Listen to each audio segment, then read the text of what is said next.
شهر رمضان الذي أنزل فيه القرآن هدى للناس وبينات من الهدى والفرقان.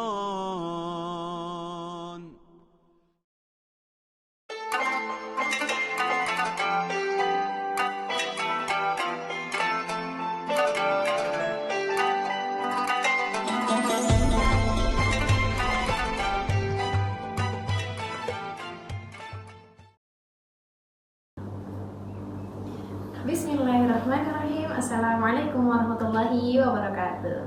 Sobat merhaba dimanapun berada, selamat menjalankan ibadah puasa. Bismillah. Innalhamdulillah nahmaduhu wa nasta'inuhu wa nastaghfiruh wa na'udzubillahi min syururi anfusina wa min sayyiati a'malina.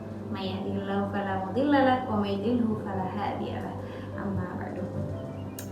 Yang utama dan yang paling utama yang perlu kita panjatkan syukur setiap hari hanya untuk Allah Subhanahu wa taala. Dialah satu-satunya zat yang telah memberikan kita nikmat iman, nikmat Islam, nikmat sehat, nikmat umur panjang, sehingga pada detik ini alhamdulillah ala kulli hal kita masih dipertemukan dengan Ramadan 1445 dengan keadaan sehat dan semoga tetap semangat ya. Salawat serta salam semoga tetap tercurah limpahkan atas junjungan Nabi besar kita Baginda Muhammad SAW, influencer terbaik sepanjang zaman yang tiada lawan. Berkat semua pengorbanan beliaulah sehingga kita dapat merasakan nikmatnya Islam seperti saat ini. Sahabat merhaba dimanapun kalian berada, sebagaimana yang kita ketahui, Ramadan memiliki banyak sekali keutamaan. Ramadan merupakan bulan yang sangat ditunggu-tunggu oleh umat muslim di seluruh penjuru bumi. Bagaimana tidak, Ramadan memiliki banyak sekali keistimewaan yang Allah tidak meletakkan keistimewaan di bulan Ramadan ini di bulan-bulan lainnya. Salah satunya ketika kita ketika kita berumrah pada bulan Ramadan, maka pahalanya seperti berhaji. Ketika kita bersedekah di bulan Ramadan, maka sedekah itu akan dilipat gandakan. Bahkan ada sabda Nabi yang berbunyi, salatu da'awatin mustajabatin, da'watus shaim wa da'watul musafiri wa da'watul mazlumi. Yang artinya ada 3 macam doa yang mustajab, yaitu doa orang yang sedang berpuasa, doa musafir, dan doa orang yang teraniaya. Sebagaimana kita ketahui bersama bahwasanya hanya di bulan Ramadan lah diwajibkan berpuasa. Puasa di bulan Ramadan merupakan wajib hukumnya. Maka itu banyak sekali keutamaan-keutamaan yang bisa kita dapatkan dari puasa. Doa kita dikabulkan, dijauhkan dari api neraka, pintu surga dibuka lebar-lebar selebar-lebarnya. Syaitan pun dibelenggu. Bagaimana kita tidak bersyukur akan hal itu. Ada hadis juga yang menyebutkan tentang keutamaan pembagian bulan Ramadan. Jadi di situ disebutkan 3 pembagian. Nah, yang pertama adalah 10 hari pertama, yaitu merupakan rahmat. Kemudian yang kedua 10 hari kedua adalah ampunan, dan yang ketiga adalah 10 hari ketiga yang merupakan pembebasan daripada api neraka.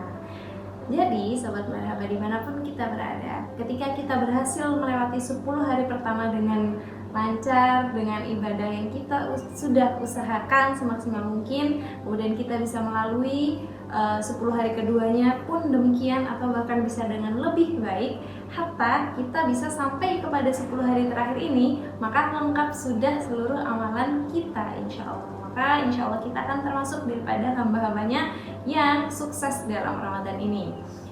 Memasuki pembahasan mengenai 10 hari terakhir. Nah, seperti yang kita ketahui bersama juga ya, di 10 hari terakhir ini ada satu malam yang kita tidak pernah tahu di mana keberadaannya, di tanggal berapa, yang mana dianjurkannya adalah kita berusaha semaksimal mungkin pada 10 malam terakhir daripada Ramadan ini, yaitu adalah malam Lailatul Qadar. Nah, pada kesempatan ini kita akan membahas cara untuk mendapatkan malam Lailatul Qadar. Nah, salah satu yang ingin saya sampaikan adalah i'tikaf. Tentu sahabat Merhaba tidak asing lagi dengan istilah i'tikaf. Namun bolehlah ya kita ulas sedikit lagi pengertian tentang i'tikaf. Dalam bahasa, i'tikaf sendiri memiliki arti berdiam diri di suatu tempat. Nah, kalau dari segi istilah, para ulama mengatakan bahwa i'tikaf merupakan berdiam diri di masjid dengan melaksanakan amalan-amalan tertentu dengan niat karena Allah. Nah, jadi bisa disimpulkan ya, i'tikaf berarti adalah sebuah kegiatan atau aktivitas berdiam diri di dalam masjid dengan suatu tempo tertentu dengan melakukan amalan-amalan ibadah tertentu yang diniatkan hanya untuk Allah Subhanahu wa taala. Di sini kita juga memiliki hadis ya dari ibunda kita Aisyah radhiyallahu anha yang berbunyi, anna Nabiyya sallallahu alaihi wasallam kana ya'takiful asyral awakhira min Ramadhan hatta tawaffahullahu thumma i'takafa azwajuhu min ba'dihi, rawahu Muslim. Yang artinya bahwa Nabi sallallahu alaihi wasallam melakukan i'tikaf pada hari ke-10 terakhir dari bulan Ramadan. Beliau melakukannya sejak datang di Madinah sampai beliau wafat. Kemudian istri-istri beliau melakukan i'tikaf setelah beliau wafat. Hadis riwayat Muslim. Di sini kita dapat mengambil kesimpulan bahwasanya ketika Rasulullah saja tidak pernah meninggalkan amalan itu ketika amalan itu sudah disyariatkan, maka berarti ini menunjukkan urgensi daripada amalan tersebut, daripada i'tikaf tersebut. Begitu mengenai hadis.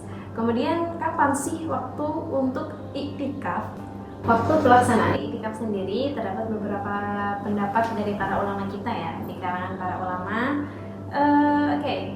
Apakah i'tikaf itu akan dilaksanakan selama 24 jam non-stop atau boleh dilaksanakan dalam beberapa waktu?